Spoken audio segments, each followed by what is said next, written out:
In Chapter 16 of The Wrong 10 Seconds, we go to Charlie, who's been fired from the supermarket after the video came out about him. Chapter 16, Charlie, Thursday. 3 days out of work, and Charlie's garden was perfectly tended, the house thoroughly cleaned, apart from dusting beneath every book on the shelves, and Harriet had taken to scowling every time he turned the cooker on. "Just let me try this almond and fig cake recipe, babe. We don't have to eat it all ourselves. We can give some to Lydia to share at work." Charlie halted his cacophony of rummaging for the correctly sized tin. It might even last in a parcel to Elfie. She was still staring at him, so Charlie said, buttering the cake tin, "The ingredients weren't that expensive. I remember how to be careful with money." Harriet sighed. She must get tired of being fed, stuffed, and watching her limbs balloon. But more than that, Harriet had always seen through his drive to keep busy, just as he'd seen through her apathetic bad girl routine when they first met. She'd funneled his tension into purposeful activities they could share rather than activity for its own sake. With her, he had felt secure enough to talk instead of prattle, and now she could neither act nor talk. He missed his wife, a despicable thing to admit when she was beside him all the time. But dear God, Charlie missed her, his beautiful, feisty Englishwoman. He had to keep busy, to hide his grief. And Harriet, who usually coped with her aching limbs by zoning out, had to hide both the pain and the dissociation now Charlie was near all the time. He feared he'd wear her out, the way she tried every minute to pierce him with a reassuring gaze. Reassurance was insufficient now. So he kept cooking, kept cleaning, while playing through all their CDs in alphabetical order, and she began to space out again. They could both read each other perfectly, but neither could bear for themselves to be read. On the third morning, Charlie dressed Harriet by himself. Carers weren't turning up much these days. He shuffled from one side of her bed to the other, rolling her carefully, massaging her clean with a flannel, working her stiff, immobile arm carefully into a sleeve, and then rushing around to do the other. Music distracted them from these degradations. The phone rang. Charlie smoothed the sheet over his half-dressed wife as she feigned sleep and answered the call. "You're in the local paper." Lydia's voice was deadened, echoing the apathy Harriet used to feign in her early 20s, except Lydia's disheartenment, thanks to Charlie's failures, began to sound more genuine. "Do you mean me personally, or this alleged dog-stealing villain?" Shame and fear played tug-of-war with Charlie's insides. He sat at the kitchen table. He couldn't have this conversation in front of Harriet. "I mean, you've been named in this article, amongst other things. Some guy from Fairford's gave an interview." That was just like Ben, talking himself up while he talked Charlie down. Or was it Chris, spouting rage? What if it was Manesh, the one co-worker Charlie had considered his friend? Well, now Charlie's own voice went flat. I suppose that was bound to happen. "This guy, Richard, says..." "Rich?" Charlie gripped the phone tighter. "I was always helping him remember codes. We got along fine." Apart from the fact that Rich's attendance, accuracy, and customer service had been at least as poor as Olivia's. Considering those annoyances, Charlie showed him saintly patience. "Goes to show you can't trust anyone, I guess." Charlie pulled his glasses off and leaned his forehead in his hand. "I'm sorry, sweetheart. I'll make it better, I promise. There's the Carers Alliance fete coming up. I'll put things right then. And, well, maybe I could even volunteer at your nursing home so people will see I... What? Dad, it's not like... You should probably see this article. It's online." "Right. Okay." He listened to the silence on her end. No background music, no puttering about the house, or traffic noise while Lydia went for one of her hikes. She appeared to be doing nothing, a fate worse than death, Charlie thought. "I'd best get back to your mother." "Do you have a carer there? Do you need help getting Mum up?" No, all under control. Thanks for calling." "No problem. Talk to you soon." Charlie returned to Harriet, who made no pretense of inattention. He had to tell her something, so he told her lots of things. "That was Lydia," Charlie said cheerfully as he cleansed around her catheter and the folds in the belly she used to keep flat with help from unending stores of energy and a pack of cigarettes per day. "She's just keeping us up to date. Seems I can't stay out of the news these days." Charlie lifted Harriet's ankles and slipped her skirt around them. "If only we'd got such attention for our pub, right, my love?" the transatlantic would have been standing room only.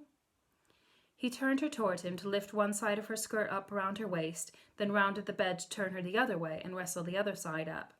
We did all right, though, didn't we, after a few years, once we had a good routine going and those theme nights brought people in? He chattered her into a stupor while hoisting her to her chair and moving her to the kitchen and living room area. While he boiled the kettle, Charlie browsed his phone to find the article Lydia had mentioned.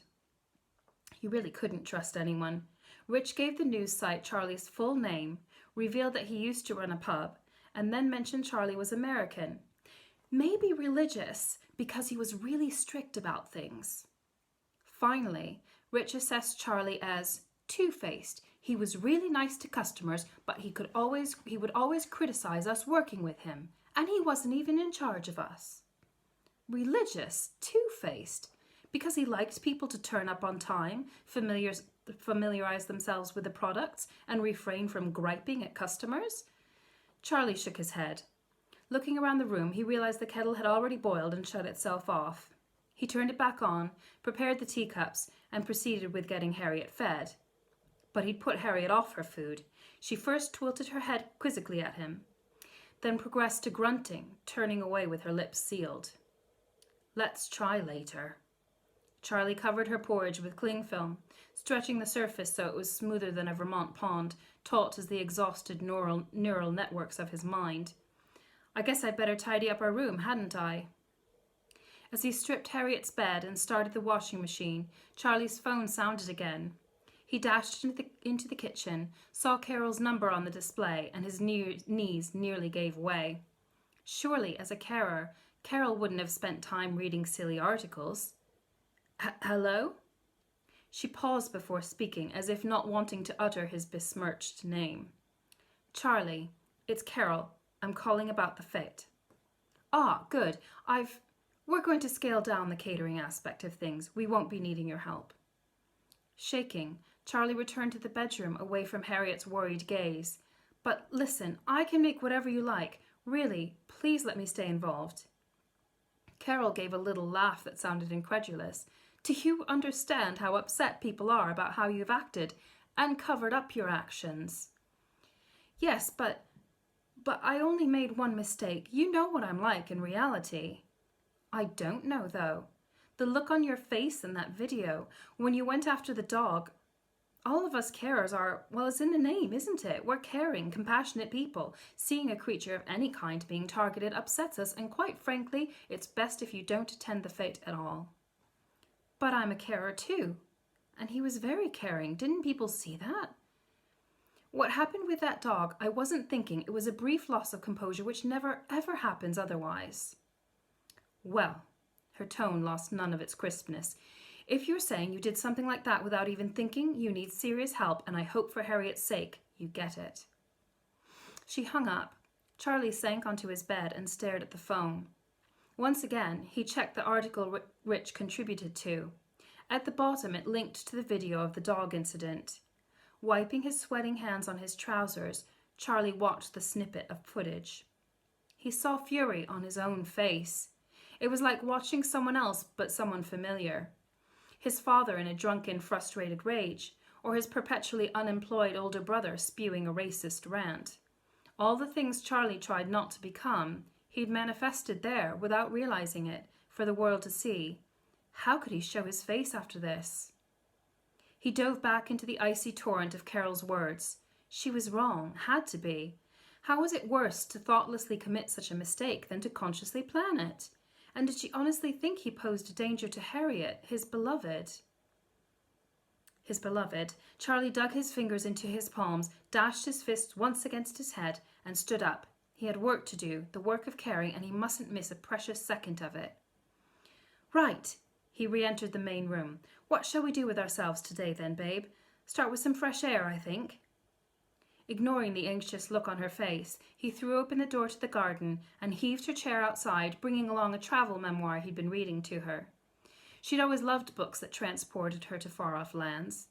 But reading it aloud didn't transport Charlie enough to stop fidgeting, his fingers smudging the cover with sweat, his back quarreling with his knees over the best sitting position, his mind ticking through lists as usual, this time of people he knew.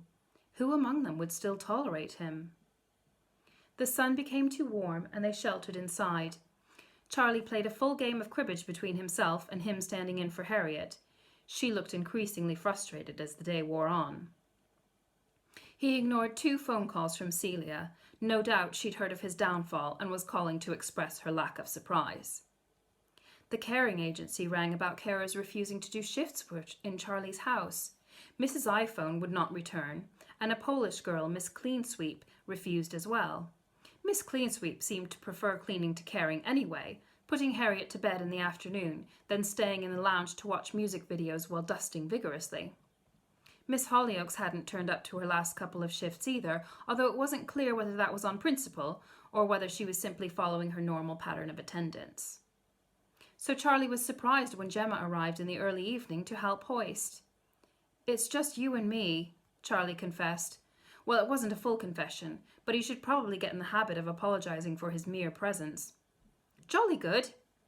Gemma, Miss Supernice, deposited her knitting bag in the lounge and hugged Harriet. "Cooked up anything special for dinner tonight, Charlie?" "Only soup from the tin, I'm afraid." "Well, there we are. Very sustaining." Gemma smiled, arm still on Harriet's shoulders. She rocked her friendly bulk like a sheltering ship. Charlie wouldn't have minded having a carer for an evening himself. When had anyone last embraced him? Harriet couldn't. It didn't seem to occur to Lydia. "I've been dismissed from work." The words tumbled from him. "And from pretty much everything else. The other carers have quit." "But this too shall pass, won't it?" She put her arm around Charlie now and guided him to the sofa and turned the telly on. "How about a relaxing bit of country file? I brought some lemon drizzle cake and we can enjoy the simple things while everything's a bit mad outside." Dazed, Charlie obeyed. He held Harriet's hand as they watched kingfishers flitting over sun-dappled streams. After country file, Gemma wheeled Harriet to the bedroom and Charlie maneuvered the hoist into place. They eased Harriet forward in her chair so they could thrust the sling behind her, and as they matched up the sling loops with the correct hoist hooks, the doorbell rang. "Brilliant. It's my mother-in-law." Charlie glanced out the window. "She's waited decades to see me fail this spectacularly." Harriet growled and her dark eyes snapped. "I'll handle this." Gemma lowered her head and charged to the door. "So sorry," her voice rang out. "This isn't a good time for visitors. I'll pass a message along if you like." Celia sounded her own sepulchral tones. "I've driven all the way from Cheltenham. I'll come in and wait." "No, I'm afraid the Swensons are occupied for the rest of the day." "Ah, but they aren't, are they? They are both out of occupation entirely, as I understand it." "That's no one's concern but theirs. Good evening." Charlie heard Gemma wrestle the door shut in Celia's face. Outside, Celia called something about how she'd subsidized Charlie's career, and that made it her business. She hadn't. They'd managed not to take a penny from Celia, but she assumed credit for the money and passed on from Harriet's father. "There we are," Gemma laughed as she came back in and switched the hoist on. "Hopefully that's solved for a little while." Harriet murmured, so impressed that she forgot to be uneasy in the hoist. Charlie threw the quilt back and guided Harriet over the bed. Problem solved for a little while, perhaps, but what next? Allowing someone else to fight for him was no way to survive. He needed a strategy to make up for his wrongs. All evening he sat with a pad of paper, his hands sanitized and his pen ready to list ideas. As Simon and Garfunkel played on the stereo, he was getting near the end of the alphabet in his CD marathon. He didn't know what to listen to after. He couldn't think what to write on his list. That's the end of chapter 16.